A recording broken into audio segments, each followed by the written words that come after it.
तो राधे राधे दोस्तों, आप सबके बीच में लेकर आई एक और कमरिया गीत। आप लोग के जैसा भी लगे कमेंट में बताइएगा और मेरा गीत ये सुनिएगा।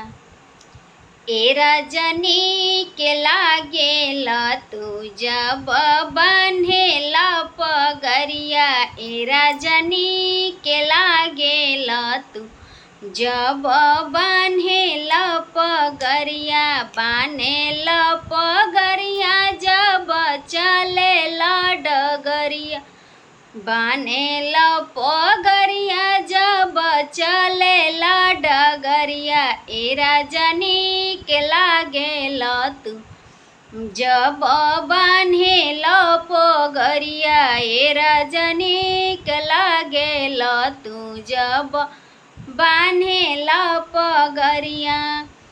मंगला पापा से रुपया जाके करला बजरिया, मंगला पापा से रुपया जाके करला बजरिया, लेला ससुर जी के संग, लेला ससुर जी के संग, लेला ससुर जी के संग, लेला ससुर जी के संग। साथ में चला ताड़े भसुर और गोतिन बयरनिया, साथ में चला ताड़े भसुर और गोतिन बयरनिया, ए राजनी के लागेला तू जब बान्हेला पगरिया, ए राजनी के लागेला तू जब बान्हेला पगरिया।